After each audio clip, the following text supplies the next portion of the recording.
欢迎来到人生有道，岁月如歌，道在其中，一起感悟人生。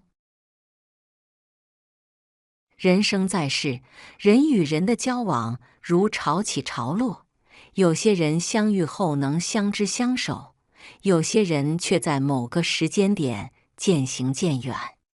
当一个人不再联系你，最好的做法就一个字：断。这不仅是一种对现实的清醒认知，更是一种成熟的处事态度。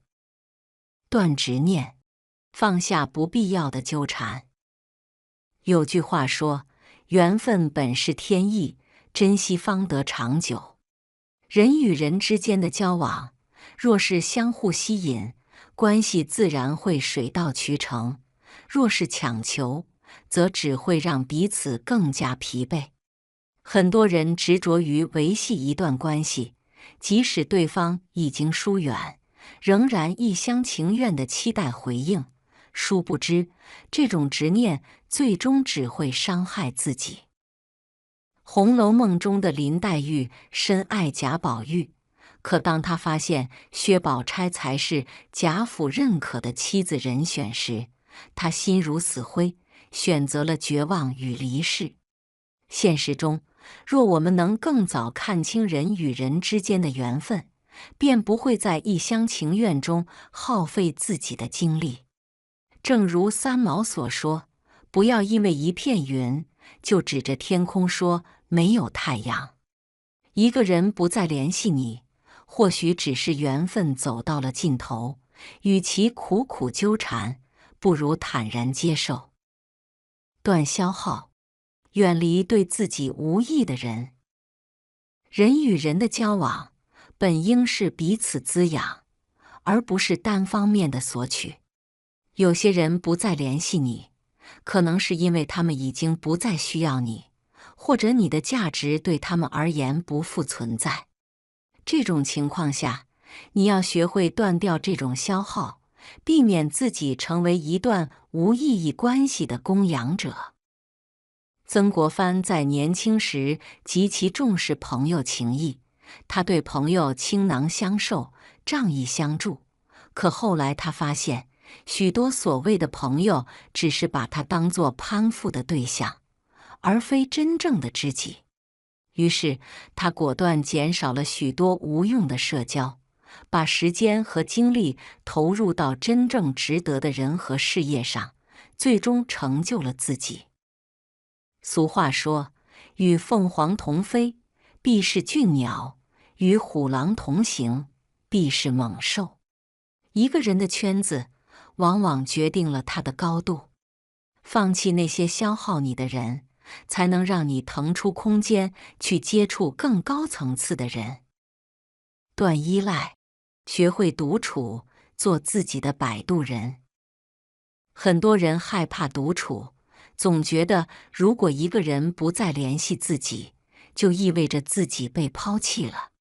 然而，真正强大的人，从来不会依赖任何人的陪伴，而是学会与自己独处，成为自己的摆渡人。杨绛先生曾说，我们曾如此渴望命运的波澜，到最后才发现，人生最曼妙的风景，竟是内心的淡定与从容。他与钱钟书共同走过风风雨雨，即使在最艰难的日子里，他也能在寂寞中寻找乐趣，最终成为一位备受尊敬的学者和作家。真正的强者不会因为任何人的离开而慌乱，他们懂得世界上唯一不变的，便是变化本身。学会享受独处，你才能真正找到内心的平静与自由。断旧念，给自己腾出成长的空间。很多时候，一个人不再联系你，可能是因为彼此的成长轨迹已经不同。世界是不断变化的，我们每个人都在自己的节奏里前进。有些人走着走着便走散了，这并非谁的错，而是人生的必然。胡适曾与朋友陈希莹有过一段深厚的友谊，二人经常书信往来，探讨学问。然而，随着时间推移，二人的思想逐渐分歧，联系也慢慢减少，最终各自走上了不同的道路。胡适并未因此而苦恼，而是继续在自己的领域深耕，最终成为一代国学大师。人与人之间的关系，如同一列火车，总有一些人中途下车，也有一些人会继续同行。放下对旧人的执念，你才能真正向前看，迎接新的机遇和可能。断不干，接受人生的无常。当一个人不再联系你，最难放下的，往往是一种不甘心。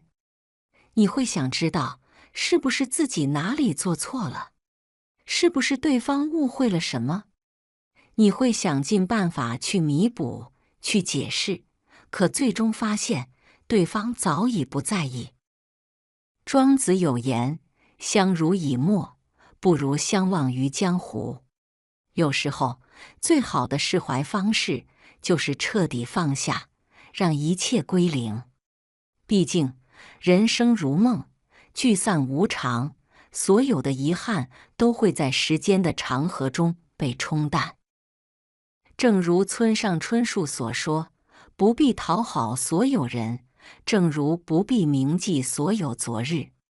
过去的就让它过去，不再联系的人，就让他们在记忆里安静地躺着，微笑着挥手告别。当一个人不再联系你，不必怨恨，不必纠结，更不必苦苦挽留。最好的做法就是断掉执念，才能让心灵轻盈；断掉消耗，才能活得更有质量；断掉依赖，才能真正强大；断掉旧念，才能迎接更好的未来。人生路上，有人来有人走，缘起缘灭皆是常态。